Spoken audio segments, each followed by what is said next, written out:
memberikan diri buat orang lain itu bisa banyak ya. Kalau saya pribadi, saya tuh bagi saya mimbar itu bukan cuma hari Minggu. Mimbar itu kafe. Karena kadang-kadang ada anak, kok mau ngobrol nongkrong, disitulah gua nongkrong. Kita punya ruang tamu. Ada orang yang sudah trauma sama ruang tamunya orang Kristen. Gereja, ya kan? Ya kan?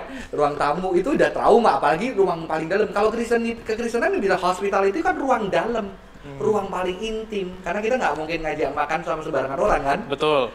Yang suruh Yesus layakan adalah merayakan perjamuan terus bersama kan? Itu ruang yang paling dalam. Tapi ada orang yang udah di ruang tamu aja dia kecewa. Orang tuh nggak boleh tahu kalau kita orang gereja itu adalah orang yang suci. That's right. Kita bukan suci. Iya. Jadi lu siap kecewa. Iya, kita siap kecewa kalau di gereja. Lu aja kecewa kan? Gua aja mulai kecewa kan? Enggak.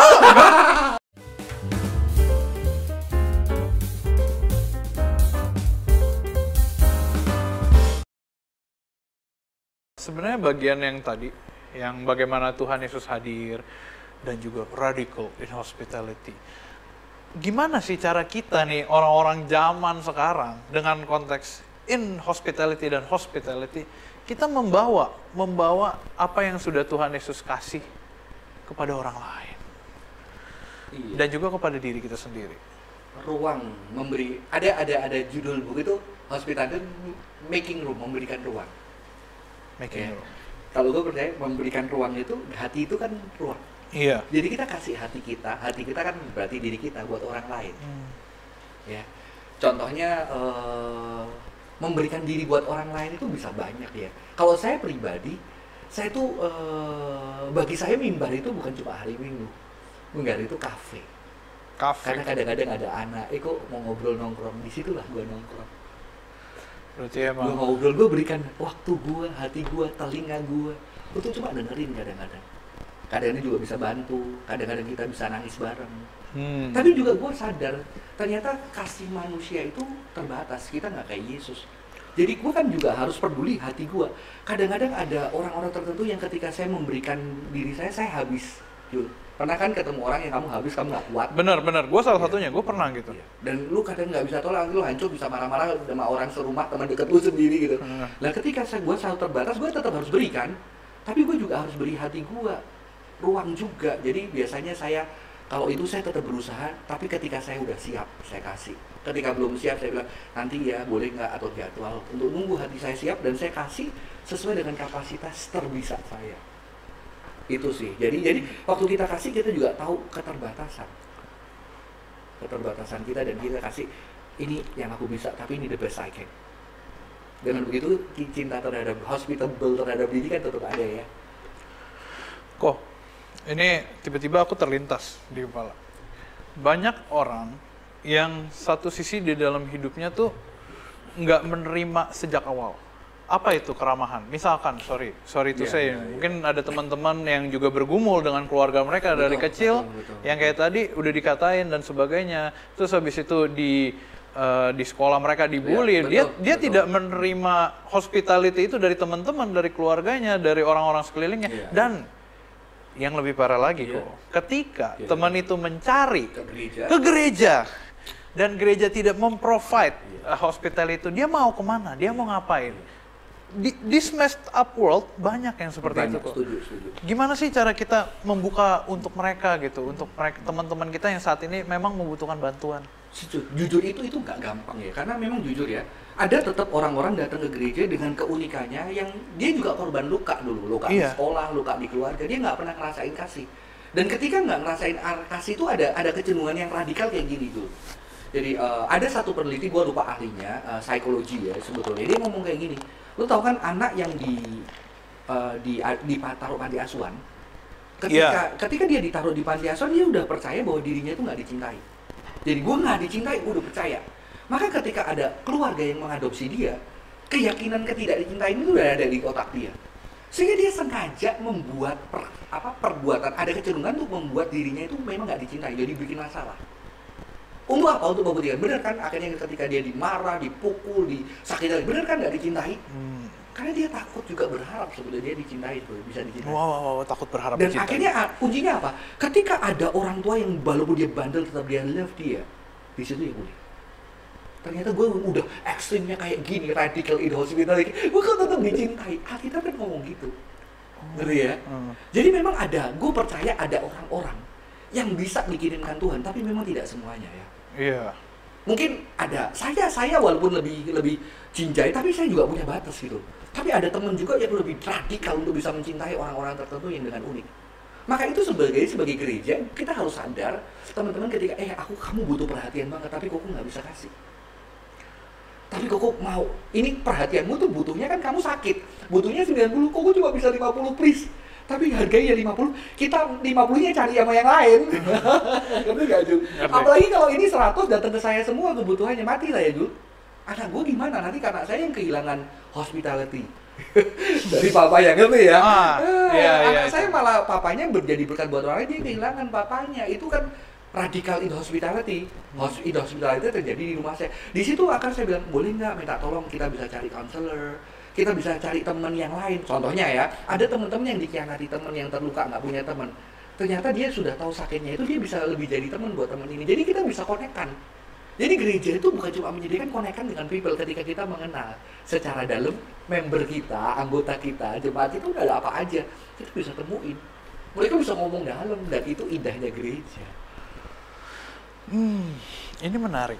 Ini menarik untuk teman-teman yang emang butuh bantuan. Satu sisi kita nggak bisa memberikan 100%. Sepenuhnya, kita gitu nggak ya. bisa. Dan mereka gampang, harus diakui mereka juga akan gampang datang ke gereja kecewa. Iya. Ya, jadi ini tidak bisa dua belah pihak, gerejanya pasti benar, no, gereja bisa salah, tapi gereja juga bisa sudah melakukan bagian yang terbatas, tapi ini juga memang udah nggak bisa terima, gitu. Jadi ini dua sisi yang kita setiap kasus kompleks ya pasti ya. Iya. Mau bawa ke situ justru kok. Setiap kasus kompleks, orang-orang yang kepahitan, kecewa dengan teman-teman yang ada di gereja, dengan how gereja menunjukkan hospitality mereka. Satu sisi juga kita harus bisa lihat ya, kalau gereja tuh banyak gitu loh orang yang membutuhkan di gereja. Di satu sisi mereka kayak berharap 100% dari gereja tapi nggak bisa, ya serba salah ya. Betul. Dosa. Dosa tuh serba salah ya, kurang ajar kayak gini. Memang nggak bisa ya, kasihan sih memang sebetulnya. Maka itu sebetulnya kalau saya lihat gereja itu bisa open ya, maksudnya kalau kita nggak bisa di sini, kita itu bukan ayo ke gereja gua tidak. Gereja ini kayak gini loh. Tapi kamu kebutuhan apa? Need kamu real, kita harus hargai. Kita bisa refer ke gereja lain loh, cuy. Iya. Mau kita bisa refer ke gereja lain, ke komunitas lain yang sehat buat dia. Karena komunitas yang tidak sehat juga banyak yang siap menyambut mereka. Gitu Banyak loh. komunitas. Walaupun kita juga ngomong tidak sehat itu bukan berarti kita sehat. Kita juga harus tahu kita nggak sehat juga. Kita nggak ada yang sehat. Kita harus mengakui kalau kita manusia nggak ada yang sehat. Kita sakit. Ke dokter. Karena Tuhan ngomong. Iya. Cuma yang sakit butuh dokter. Jadi kita berubah jalan gitu ya. Mungkin mindsetnya gini berarti. Orang tuh nggak boleh tahu kalau kita orang gereja tuh adalah orang yang suci. That's right. Kita bukan suci. Iya. Jadi lu siap kecewa. Iya, kita siap kecewa kalau di gereja. Lu aja kecewa kan? Gue aja mulai kecewa kan? Enggak. Gue nggak kecewa. Gue menyadari kalau setiap manusia itu berdosa. Gue menyadari hanya Tuhan yang suci. Bener dong. Mantap. Gue open minded dong. Udah ya. Nanti aja. Setelah ini aja. Maksud gue bener. Orang harus menyadari, manusia khususnya, tidak ada satu gereja pun di dunia yang suci. Betul. Semua orang salah, semua orang bisa nangkep kepahitannya. Betul. Tapi menurut gue, satu hal yang perlu kita pelajari, semua ya, gue, lu, dan teman-teman yang lagi nonton, kita tuh harus sadar kalau nggak harus kok hal jelek doang yang diambil, iya nggak sih? Ada banyak loh hal bagus di gereja. Ada banyak loh hal-hal yang kita bisa ambil, despite kalau kita sadar, kita harus sadar. Kita harus normalisasi bahwa semua tuh jelek, semua tuh berdosa. Tapi kita bisa ambil loh baiknya. Contoh, komunitas yang dibangun, oh ini banyak nih anak-anak muda mau melayani, itu bagus. Ada nih banyak, gereja pergi ke tempat-tempat kayak yang membutuhkan bantuan, itu bagus. Ada yang kayak gereja memberikan toleransi mereka ke teman-teman yang membutuhkan, itu bagus gitu loh. Nggak cuma hal-hal jelek yang harus kita lihat ya. Dan kalau kita bareng-bareng kan kita ngerjainnya bisa lebih banyak ahli tuh. Lebih banyak ahli. Jadi ketika gue nggak bisa gini gitu, ada yang bisa, wah ada yang tahu ini, wah itu keren sih. Nah gini kok, gue mau nanya juga, ketika ada orang gitu lihat hal-hal jelek gini gitu, mereka lupa dengan hal-hal yang bagus. Gimana sih cara kita kasih tahu ke teman-teman semua juga, ada loh, banyak nih loh hal-hal yang baik, jangan lihat hal-hal buruknya doang gitu. Karena mungkin menurut gua kadang gereja ada belum menyampaikan hal itu. Ini keren sih, Gue rasa kita perlu ruang transisi sebetulnya. Jadi gereja itu perlu memikirkan ruang transisi. Jadi ruang transisi itu adalah ruang yang di luar gereja. Kalau gue istilahnya sama teman-teman itu pelayanan itu bilang gini, kita punya ruang tamu. Ada orang yang sudah trauma sama ruang tamunya orang Kristen. Gereja, ya kan? Ya kan? Ruang tamu itu udah trauma, apalagi ruang paling dalam. Kalau kekristenan bilang hospitality kan ruang dalam, ruang paling intim. Karena kita nggak mungkin ngajak makan sama sembarangan orang kan? Betul. Yang suruh Yesus layakan adalah merayakan perjamuan terus bersama kan? Itu ruang yang paling dalam. Tapi ada orang yang udah di ruang tamu aja juga kecewa. Kita perlu lapangan. Ada di sebelah. Maksudnya lapangan itu sadar anak-anak Tuhan yang ternyata di luar itu lapangan itu nggak harus bentuknya itu ya, tapi diri kamu kan hospitality memberi ruang itu kan kamu adalah bait suci. Bait suci yang di mana yang ketika orang duduk sama lu, dia ternyata ngelihat, udahlah nggak usah lu ngajain ke gereja, dia gue punya orang Kristen yang dia nggak brengsek gue gitu, dia traktir gue, dia mau gue traktir dan gue dengerin gue walaupun gue kadang-kadang bacot gue kasar gitu ya, dia tetap ada dan dia nggak ngelakuin itu tapi dia love nih ketika gue ada dia datang, itu udah ruang, itu udah bagiku good. Jadi itu ruang, makanya kalau kamu lihat bait suci Israel itu ada namanya Court of Gentiles. Jadi Court of Gentiles itu buat orang-orang bukan Yahudi boleh datang doa sama Tuhan. Salomo bilang apa? Kalau orang asing datang ke bait suci dan berdoa, biarlah engkau dengar doa mereka. Wow. Itu yang dipakai jualan, Jul. Makanya dia berabe, udah ruang jental dipakai jualan, ngerti? Oh, makanya, Tuhan Yesus marah gitu. Itu untuk orang asing bisa doa dipakai jualan. Oh, iya. Makanya dia berabe, kan ini tempat hospitality buat strangers. Itu kan. Makanya untuk teman-teman yang masih mikir Tuhan Yesus aja bisa marah, lihat dia marah kenapa saudara-saudara. Itu gue lihat, waduh, kita keren banget. Nah, maka di Israel tuh ada namanya God-fearers. Jadi Yahudi, God-fearers, Gentiles. Yahudi, orang yang udah percaya, God-fearers itu tengah-tengah. Oh, bukan imam, bukan. Bukan, God-fearers itu orang yang tertarik sama Yahudi tapi belum jadi Yahudi.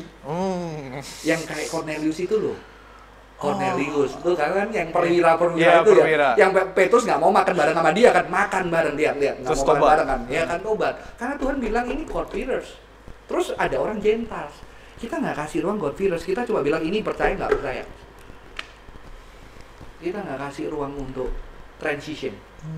Dan celakanya akhirnya yang di dalam kita yang sejak kecil Kristen tapi yang masih berkumpul imannya, dia sebetulnya Gentiles, tapi kita nggak, dia mungkin bareng sama kita di gereja tapi sebetulnya dia nggak punya ruang untuk bergulat bersama dengan Tuhan, bergulat tentang kasih, iya kan? Nah itu kita nggak punya ruang ini sih.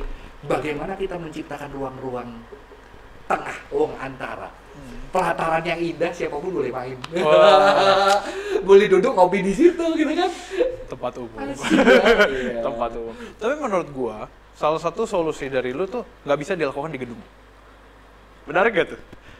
Lu tidak bisa melakukan solusi itu di gedung kita ya. Lu harus menjadi gereja di luar. Maksudnya menjadi gereja tuh hati lu dong. Benar gak sih gua? Dulu gua bilang loh, jangan ajak anak-anak ke gereja kita. Jangan undang, jangan bawa anak-anak ke gereja kita. Mulai sekarang berhenti ngajak anak ke gereja kita. Kenapa? Karena gue tahu lu cuek semua. lu ngajak ke satu, nanti kasihan yang ngajak lain yang lebih baik dari kita nggak bisa ngajak. Oh iya benar. Kalau mereka nggak disambut, aduh ngajak lagi sulit. Jadi kita tahu kalau kita nggak hospital, kita udah stop ngajak. Dan kita belajar dulu saling mengasihi di gereja. Waktu membangun community sing, kita belajar. Kenapa waktu datang gue jujur ya, lu kalau ada masalah cerita sama siapa? Nggak ada yang cerita. Begitu selesai gereja, selesai. Wah tapi saya puji Tuhan lah ya, setelah 5 tahun berjuang bareng-bareng, sekarang kita ada masalah, saya pun cerita sama teman-teman gitu loh. Jadi di situ tuh itu apa ya? Itu mungkin nggak terjadi di gereja, mungkin. Mungkin karena di gereja itu juga tetap ada orang-orang yang sebenarnya Gentiles. Sebenarnya juga masih God-fearers atau yang kecewa. Wow. Yang kecewa. Iya. Ya, ternyata kalau kita masih berikan ruang mereka marah di gereja, kecewa di gereja, kita udah bisa ruang itu. Itu sih Jul, aku masih memungkinkan. Jadi ruang ini jangan dibatasi ruang justru. Kita bisa di mana aja, tapi betul, jiwanya adalah diri setiap orang yang ada di community itu. Iya. Itu dia di mana aja. Nggak bisa dilakukan di gedung. Cuma memang ya ada kebijakan ya.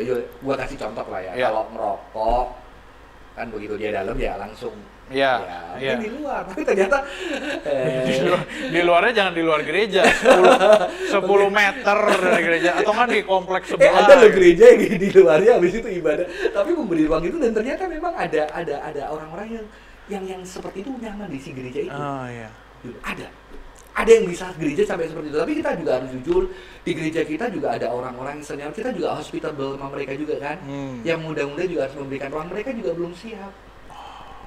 Kadang-kadang kita kan muda-muda kan harus ajar sana, ajar sini. Saya minta izin loh, di gereja kadang-kadang khotbah, sorry kalau nanti ketemu saya di kafe, saya nongkrong sama anak yang merokok atau itu, please jangan, karena saya memang punya hati buat mereka, saya ngomong kok gitu kan.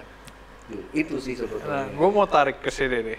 Ini karena salah satu tugas kita, tugas loh, gila loh. Salah satu kewajiban, tugas atau hal yang membuat kita melayani orang-orang di luar sana adalah kita harus aware dengan yang namanya bahwa dosa itu normal. Bukan maksud gua adalah dosa normal karena kita emang berdosa gitu loh. Kita berdosa sebagai manusia dan kita harus sadar semua nggak ada yang suci, nggak ada yang suci kan, kayak tadi udah dibahas, semua nggak ada yang suci, semua dosa. Nah, bukankah kita sebagai orang-orang gereja, orang-orang yang Tuhan tempatkan dimanapun kita berada, menjadi terang, bukan? Iya betul. Menerangi yang berdosa.